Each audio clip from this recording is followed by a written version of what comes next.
Hello, I'm Dan, and I'm presenting live data.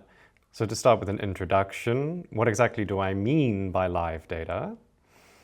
The concept is that the Meteo-40 Plus and Meteo-42 data loggers send measurement data every second to a server, and then clients receive that data within a few seconds, so it's almost real-time data. And why would you want to do this? The main benefit is that it avoids having to aggregate the statistics on the data logger itself. Typically, no matter how you configure the statistics on the device, you're going to have a 5 to 10 minute latency or delay before the logger struggles to keep up with that kind of performance. And this kind of delay is acceptable for WinSight assessment. In the default case, we have 12 hours of delay because it uploads the statistics files from the day before. But some applications that we're increasingly seeing more of want these live measurements almost immediately. And if you have the KEX always on and a reliable network connection, then you can publish the data continuously without impacting anything else. And then those data are processed on powerful server hardware, which can then distribute that onwards, again with no additional costs or processing being done on the data logger. And also one new feature which we decided was important to incorporate with this new system is the ability to combine data from multiple data loggers at the same time.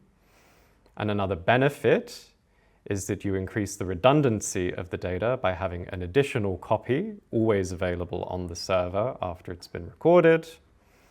And finally, it was a good opportunity for us to create a snazzy, shiny mobile application, which we've never done before, but it was a good occasion with one of these clients to do so. But first, I'll talk a little bit about the basic shape of what's going on here. Got a diagram here which indicates on the left the data logger itself sending XMPP chat messages to a server which contain the 1 second measurement data, and that's being sent onwards to multiple clients at the same time. We have Alligator, the Ammonite Live dashboard, and also arbitrary third-party applications. The most interesting one to talk about, which will happen later, is Alligator, the Ammonite Live Data Aggregator, which I've also indicated is sending on the typical statistics CSV files that you're used to, but using this more efficient and powerful system. Here's also a taster of what the mobile application looks like. We've got our own app icon, and it renders in the browser, respectively, notifications that come from the logic controller and various instruments which indicate the data in real time, and a tabular display which allows you to compare different sensors within a site or even multiple sites at the same time. And now I'll talk a little bit about the concrete applications that we think would benefit most from live data.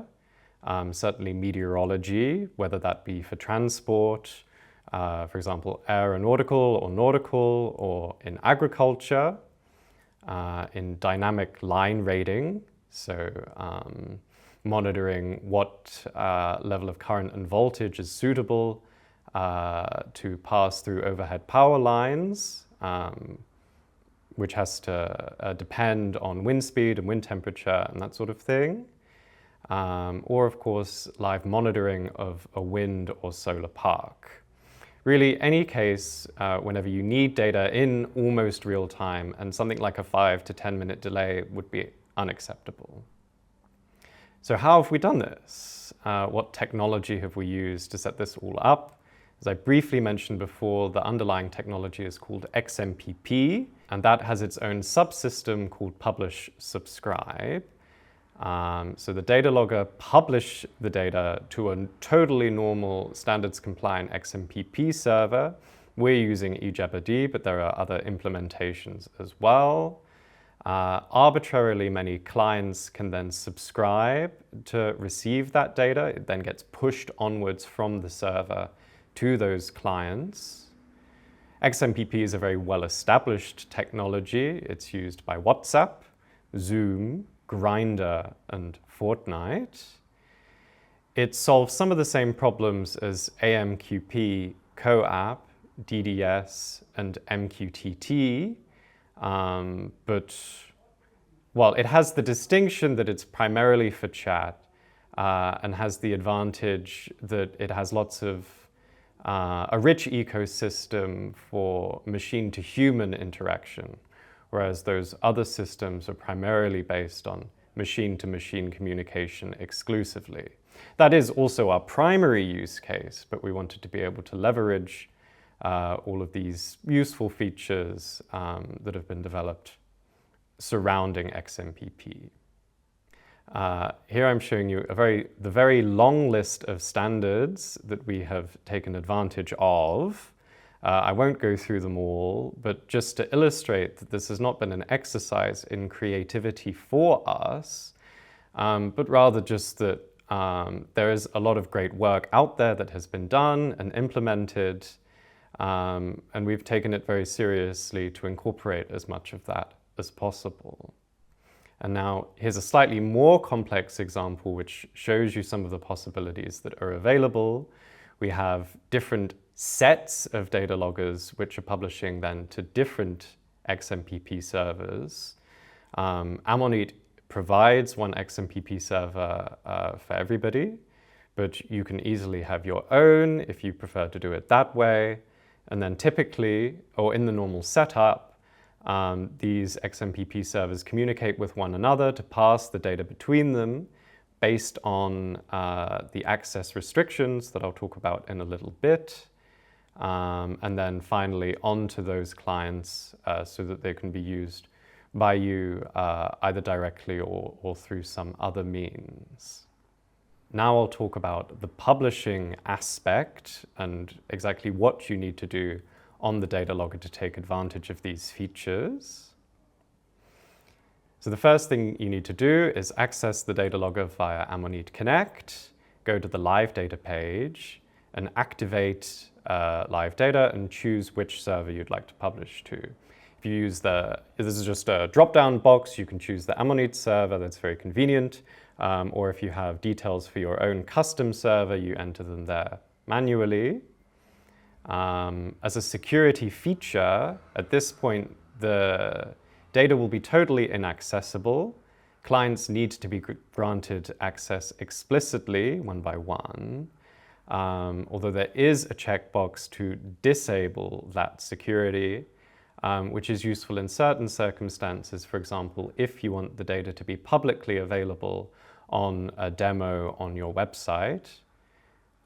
And the final thing that you configure on that page is or on the data logger, is the logic controller live data action, and that can send XMPP notifications whenever arbitrary conditions are met.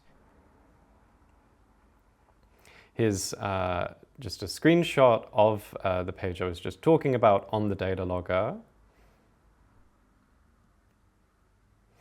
I'll talk a little bit now about the exact level of security of the data as it leaves the data logger.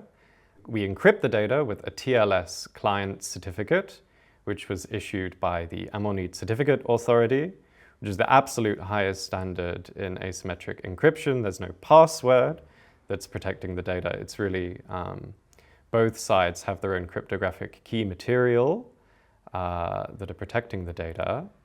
And then once it lands on the server, XMPP provides the standard authentication, account management, and data access models that keep that data safe. And we have different client certificates per data logger as well, so it's really impossible, even that one data logger impersonates another, and certainly that a bad actor would be able to impersonate one of our data loggers. Now I'll talk about the clients that we've developed that take advantage of the data that gets published to the server. So we've got 2 clients so far that we have developed, as well as a third-party demonstration, a very simple demonstration of how you can embed that just with a small snippet of JavaScript on your own website. The page would then be a static page that fetches the data by making its own anonymous XMPP connection to a server. And our server also supports that feature. But first, the larger of the 2 clients is the Ammonit Live Data Aggregator, or Alligator. The main feature that it offers is that it can aggregate and export the data much faster than the data logger. And your interface to configure that is then not the data logger itself, but rather a monitor, but is largely the same story. You can specify exactly which channels, evaluations you would like to include in the statistics files, in addition to multiple data loggers, and which recipients you would like to get that data via FTP. There's also the possibility of using Alligator on a custom server. For that use case, we have an alternative front end, and you don't need a monitor, although it is still possible to integrate them if you have your own custom monitor installation as well. And as I mentioned, by default, it has the feature where it can combine data from multiple data loggers seamlessly into one statistics file. And this currently can only be exported by FTP, but more protocols planned in the near future. And finally, Alligator is an open source application, and the source code is available on Codeberg. Here's a small diagram to indicate precisely how that works. I've indicated the XMPP messages containing the 1-second data, indicated with a small graphic, that arrive from the data logger and land on the server. These then individually get pushed onto Alligator, which aggregates those, generates the CSV statistics files, passes them onto your FTP server, where you can then view them. On a monitor, this is the very simple entry point to the configuration, where you can choose what file interval you would like, and the aggregation interval for the data, and which measurements you'd like to be included. And then once that's configured, Alligator will immediately start generating statistics files and sending those onwards, as you can see here. The other client that we've developed is called Ammonit Live Dashboard. That allows you to visualize the data as it arrives on tables, plots, and in graphical instruments. You register with your email address and log in on live.ammonit.com. Once logged in, you enter the serial number of the data logger whose data you would like to access, and then go to the web UI, for example, over Ammonit Connect, and then authorize that connection. So until that point, you have no access to the data, but you have to explicitly allow that then from the data logger. It's sort of like a friend request from social media. And just like Alligator, it supports merging data from multiple loggers in all of the widgets that are available. And it also shows the messages that get sent by the logic controller, and Ammonit Connect. We also have messages when the connection is made and when it drops, when it's closed. And yes, as I mentioned, Ammonit Live Dashboard is installable as a progressive web application on Android and iOS directly via the web browser. We have a special button for that, which adds it to the home screen, and then it behaves just like a normal application. And it's also an open source program, and the source code is also available on Codeberg. Here's an example of how you configure the widget. You see at the top, there's the different data loggers that I have subscribed to. And for the first one that's selected, I see all of the evaluations corresponding to the sensor measurements and the internal measurements and all of the raw electrical channel data, which I can choose to configure into any of the widgets. The most basic example then is a simple table that renders all that data, but we also have plots, so you can compare more easily the trend in real time. And then the instruments are slightly more whimsical, but perhaps offer a nicer visualization of the data. So we have a speedometer and a windrose, which is very effective. The thermometer, also very straightforward. And finally, the switchboard, also very relevant because that integrates nicely with the logic controller. You can now specify a rule that controls a switch, and the name of the rule then will be indicated next to the switch, and you can see immediately on the widget if that is closed or open, based on the conditions that were configured for that rule. And finally, I'll talk a little bit about things to bear in mind if you would like to have a custom installation of this tool chain. So all of the features that I've described, of course, Ammonit Connect and the configuration of where the data gets published to on the data logger is straightforward. And that can be going to an XMPP server in your own network. And Alligator, if you'd like to have a custom installation of that, can be hooked directly to that XMPP server and has its own custom interface for configuration. It is, in and of itself, totally independent then of Ammonit Connect and Ammonitor and any other software from us. It really is usable on its own. And that's the end of the presentation.